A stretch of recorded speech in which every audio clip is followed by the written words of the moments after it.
Baruch haba Todah Rabbah, ShaulDag here once again with another rant. Man, we were doing some work down at a country club. And as normal, we drive our work van right to where we need to work, so we have access to our tools and our materials and everything else. Well, we pull up there, and little did we know that we had no forewarning that there was some kind of PGA amateurs thing going on there. Oh, whoop-de-doo. All right, but anyways, we pull up there, and there's this old man. He just starts screaming and yelling, "Get that van out of here. We're trying to play golf." Golf? It's a stupid game played by stupid people. I'm sorry if you play golf, if you love it, I apologize for that. But anyways, these people that were playing were not the brightest candles in the menorah. Okay, let's just put it that way. All right. I see the priorities that these people have. They're rich, overprivileged, trust fund baby people who believe somehow magically they're going to turn into the next Tiger Woods or the next Phil Mickelson or whatever. Okay? Well, got news for you. Ain't going to happen. Doesn't matter where our van is parked. You still stink. Okay? I saw your slice there, Mr. Pink. Hot pink golf pants. But anyways, I see how lost these people are. You know, they put these priorities on these stupid things like a stupid little game. Hit a ball a few hundred yards and go chase it. Wow. Whoa. Hey, you know what? I have a dog that'll chase that ball for you. You don't have to chase it yourself in your little hot pink little golf pants, Mr. Metrosexual.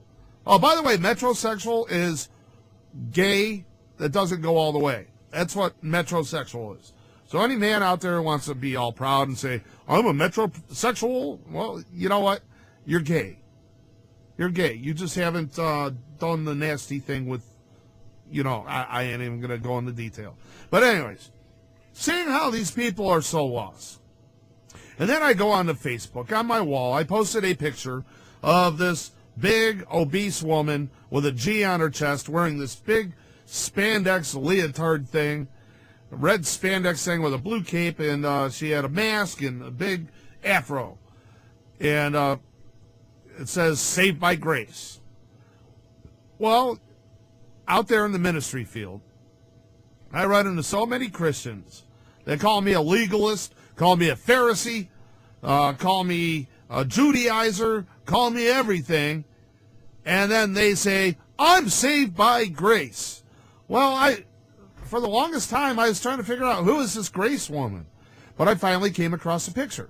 Well, there's one woman who had a little issue with that. She didn't like it. It was mean. And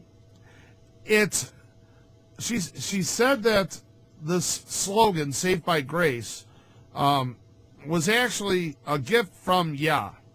That's basically it. And the slogan... Yeah, it was a gift from Yah. Well, if it deceives people into believing that they're going to go to heaven and they could just do whatever the heck they want to do if they accept Jesus, well, I'm sorry, it's not a gift from Yah. Okay? But this woman just kept going on and on and on and on, being very tenacious about nothing. She says, "Oh, I keep Torah and this and that," but... fact is, she doesn't. Or else she wouldn't be a Christian. Well, she took offense at that. And it's like, well, I'm gonna just say this. I like to hit you between the eyes with the truth. Okay? I like to incite a little bit of emotion and get you thinking and maybe even open up the scriptures. And when you open up the scriptures, I pray that your eyes are opened to the truth that lies within the scriptures. Because quite frankly, Christianity is based on a lie. And I see not only we have the pagan garbage, worshiping trees and bunnies and eggs and all that stuff, but this PC, New Age type worldly, one world religion type philosophy has moved its way into Christianity too, where you have to be politically correct, Don't step on any toes. You have to be nice all the time. You do. You have to be nice all the time. And don't hurt anybody's feelings. That's the way Christians believe a ministry should be put forward. Well, if you read Scripture and if you see how Yeshua approached things, if you see how the Talmudim and the apostles approached things, they didn't beat around the bush. They weren't politically correct. They didn't do any of that stuff. They rebuked severely those false teachings. Exactly what I do. I'm taking my example from those who set the example. Okay? Those who set the example for our lives. I'm taking the example from them, and I'm applying it to my ministry. Okay? You might think I'm mean, but if I'm putting the truth right in your face, and if I put up a picture that says, saved by grace, with a picture of grace there, because I tell you, I was, for a long time, it's like, who is this grace woman that runs around and saves these Christians? I can't figure it out. You know, I've never seen her before, but, you know, I got a good photograph of her. But to take offense at something that is revealed, okay, the lie that's uncovered, to take offense at a lie being uncovered, where's your spirit lie? Seriously, where does your spirit lie? And just seeing how most Christians are like this nowadays, I'm thinking they're not going to be ready for the tribulation. Of course, most of them, and I say most, don't even believe they're going to be here for the tribulation. They believe they're going to be taken up with some magical fairy wings and taken off into a rapture to take them away from the tribulation. And a lot of them believe that the tribulation is only for us, the Jewish people. Well, you know, even if there was a rapture, and if it was only for the Jewish people, I'm prepared for it. Spiritually, I'm prepared for it. Okay? My Messiah went through a lot more heinous things that I could ever dream of. So whatever I have to go through for him, since he went through so much for me, bring it on. Bring it on. Because this body is just a shell. That's all it is. Okay?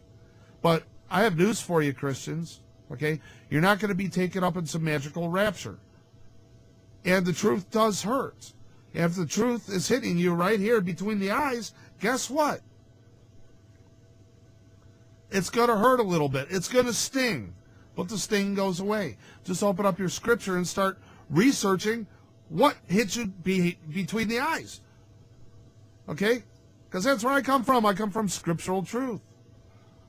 But I hope you could fit it in your tiny little heads that being nice and metrosexual, yeah, I use that term for both. Wow, look at that. It's sort of like a segue in radio. But anyways, being nice and universalist and accepting everything, let's accept everybody and everything that they do. I accept your beliefs as long as you accept mine. I'm sorry, that's not the right approach. That's New Age, philosophical garbage. Okay? And it's not going to prepare you for what's to come. You will live through the tribulation. And I have a feeling many of you Christians are going to start bowing to the false Messiah. Okay? You're going to cave under the pressure, and you're going to bow to the false Messiah. Why are we supposed to put on the full armor? Why are we at war with the spirits of darkness? Huh? Armor, war, but then we're supposed to be accepting and nice. I'm sorry. Not once will you find where Yeshua, the Talmudim, or the apostles, not once are you going to find where they were nice, they tiptoed around, they were politically correct and everything else. PC is man-made, okay? PC has no place in ministry. You're either with Yeshua 100% or you're not. If you're lukewarm, he's going to spit you out of his mouth. Other translations say vomit, okay? And being PC and adopting all this crap from the world and bowing down to your little idols, your little tree and bunny and egg idols, okay? Your little shamrock idols, your little Cupid idols, okay? All this stuff that you've brought into your house of faith, so to speak, okay? You're not going to be prepared for anything that is to come, okay? The time is now to get into Scripture, get into the Word, pray for understanding, pray for direction, pray for retention, and meditate on the Word. So much comes to you when you trust only in Yeshua to teach you His Word. When you meditate on the Word, so much comes to you. All this truth is revealed to you. But now is the time, because the time is short. You will not have all kinds of time. And another thing, Yeshua said He's going to rule the new Jerusalem with a rod of iron. Does that sound nice or does that sound mean? Huh? When He says, "Get away from me, you workers of lawlessness, I never knew you." Is that nice or is that mean? Let me tell you something. No matter what I do, it's not nearly as harsh as what Yeshua will do to you if He finds you to be lukewarm or cold where He is concerned and where His Torah is concerned. I'm just telling you that because I care for you and I love you. And I want to hang out with you in the new Yerushalayim. Okay? Seriously. But people are just not ready. Not ready for whatever's to come. And I have to say, it's not a pretty sight. Not a pretty sight at all. And I just pray that somehow, some way, you're going to lose this worldly outlook on faith. And you're going to come into the true faith. You're going to come into the Scriptures and embrace them. And build up that spiritual armor.